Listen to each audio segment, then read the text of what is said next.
monde à Paris sait enfin qui je suis. La phase suivante peut commencer. Tu as été brillantissime, mon cher petit diamant. Aujourd'hui, on va analyser ensemble l'épisode 16 de la saison 6 de Miraculous, Noé. L'épisode commence par une scène de détente à la plage. Les camarades de classe de Marinette et d'autres Parisiens profitent du soleil. Ils jouent, courent et se relaxent. En arrière-plan, on aperçoit André le marchand de glace. Marinette, allongée aux côtés d'Adrien, savoure ce moment. Elle confie que certains jours semblent tout simplement parfaits, comme celui-ci. Adrien, lui, ajoute que chaque jour passé avec Marinette est un jour parfait. Soudain, Adrien reçoit un message de Nathalie. Quelqu'un souhaite discuter avec lui de l'héritage de son père. Marinette le soutient, consciente du poids qu'il porte sur les épaules. Avant de partir, Adrien lui offre une boisson fraîche. Tiki demande alors à Marinette si tout va bien. Elle répond que oui, même si elle avoue avoir caché à Adrien la vérité sur son père, autrefois un vilain. Marinette se sent apaisée, convaincue d'avoir pris la bonne décision en redistribuant les Miraculous, et heureuse que Paris soit enfin redevenu calme. Une vidéo apparaît ensuite, apparemment réalisée par Mylène Aprel. Elle met en avant la nouvelle vitalité de Paris depuis l'élection de Caline Bustier comme maire, production locale des aliments, transport gratuit et volonté de comprendre le monde.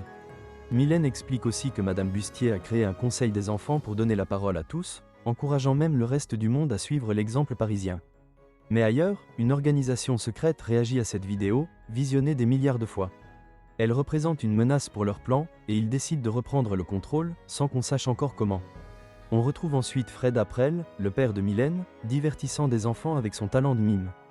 Parmi eux se trouvent plusieurs camarades de classe de Marinette. À la fin du spectacle, une femme nommée Josiane l'aborde et lui propose un rôle dans un film secret, lui promettant que cela relancera sa carrière. Fred, d'abord réticent, explique qu'il préfère consacrer son temps à sa famille. Mais, encouragé par Mylène qui affirme être assez grande pour se débrouiller seule, il finit par accepter. Pendant ce temps, Marinette garde Manon. En voyant Adrien passer, Manon imagine qu'il jouera avec elle. Elle-même la fille, Marinette la mère et Adrien le père. Mais Adrien doit vite rentrer. Avant de partir, il promet à Marinette de l'appeler s'il a besoin d'elle. Chez Marinette, les deux filles jouent à un jeu où l'une imite quelqu'un et l'autre doit deviner de qui il s'agit. Cependant, Manon s'agace. Marinette regarde sans cesse son téléphone, attendant un message d'Adrien. Elle reçoit alors un appel de Nadja Chamak, la mère de Manon, qui l'informe qu'elle rentrera plus tard que prévu. Pendant ce temps, Noé Luxus se rend au manoir Agreste pour discuter avec Adrien de l'avenir de la marque. Il lui propose de rejoindre son groupe et d'en devenir la figure principale. Il confie aussi que Gabriel Agreste était son modèle et lui suggère de vendre la marque.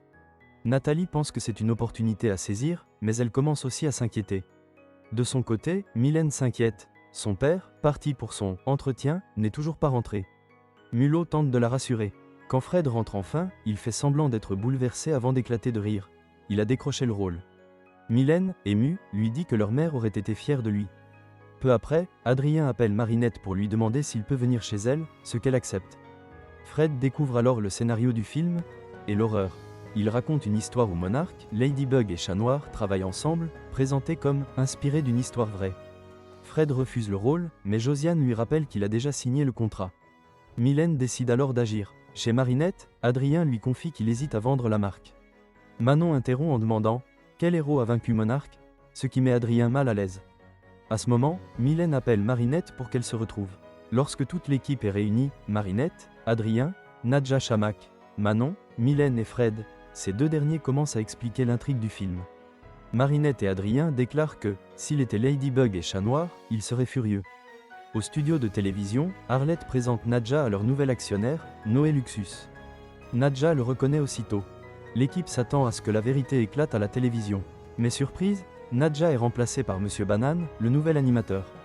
Nadja, renvoyée, se réfugie chez Marinette pour tout leur raconter. À la télé, Monsieur Banane propage des mensonges, accusant Madame Bustier d'avoir manipulé Paris. Il présente aussi Noé comme une nouvelle star du luxe et annonce sa candidature à la mairie.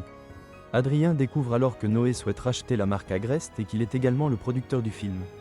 Tout s'éclaire. Mylène, furieuse, s'enferme dans une autre pièce. Mulot tente de la calmer, mais elle est approchée par Chrysalis. Mylène parvient à repousser l'Ultra Akuma en criant. Mais son père, croyant qu'elle est menacée, se met en colère. En chemin pour discuter gentiment avec Noé, il est à son tour akumatisé et devient Mime, un super vilain capable de créer des objets invisibles. Marinette aperçoit l'Ultra Akuma et court se transformer, prétextant vouloir calmer Fred. Adrien fait de même. Mime tente d'abord de résister à Chrysalis, mais finit par accepter ses pouvoirs. Il se rend au studio pour affronter Noé. Ladybug et Chat Noir l'interceptent, mais Mime s'échappe. Enragé, il détruit toutes les voitures noires ressemblant à celles de Noé. Les héros découvrent que l'Ultra Akuma est caché dans son chapeau. Pour l'en libérer, ils décident de le pousser à changer lui-même. Ladybug invoque Polymaus et Minotorox. Mylène hésite à se transformer, mais Mulot la convainc. Grâce à leur coordination, les héros parviennent à neutraliser Mime. Minotorox le retient, Chat Noir utilise son cataclysme, et Ladybug se sert de son Lucky Charm pour lui lier les mains. Polymaus se démultiplie ensuite pour retrouver la voiture de Noé. Une fois Noé retrouvé, il l'oblige à s'excuser auprès de Mime. Ladybug demande à Polymaus, sous sa forme miniature, de murmurer la voix de Mylène à l'oreille de son père. Ému, Mime retrouve ses esprits, refuse l'Ultra Akuma et le détruit lui-même. Noé s'excuse ensuite auprès de Fred, admettant avoir lui aussi été manipulé. Miraculous Ladybug, tout redevient comme avant. Plus tard, on apprend que Nadja Shamak travaille désormais au zoo et qu'elle a organisé un entretien avec Madame Bustier. Josiane s'excuse auprès de Fred de l'avoir entraîné dans cette affaire. Marinette, elle, s'inquiète de plus en plus au sujet de Noé Luxus. Une voix douce lui murmure alors « Méfie-toi de lui ». Enfin, dans la scène post-crédit, on découvre que Noé est un autre enfant d'Audrey Bourgeois. Il conclut d'un ton énigmatique. Tout Paris sait désormais qui je suis. Nous pouvons passer à l'étape suivante. L'épisode se termine sur cette scène, laissant planer bien des questions. Le royaume passe à l'action après avoir constaté que la mère Caline Bustier transforme Paris d'une manière qu'il désapprouve, ces changements représentant une menace pour ses entreprises. Il envoie alors son nouveau membre, Noé Luxus, le nouveau diamant et successeur de Gabriel Agreste, afin de reprendre le contrôle de la situation.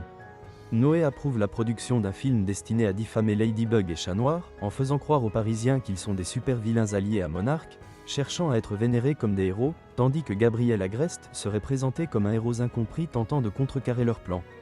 Parallèlement, Noé tente de racheter la marque Gabriel à Adrien et devient actionnaire de TVI, qu'il utilise pour propager des rumeurs selon lesquelles Caline Bustier aurait truqué les élections afin de manipuler les Parisiens et de renforcer son pouvoir.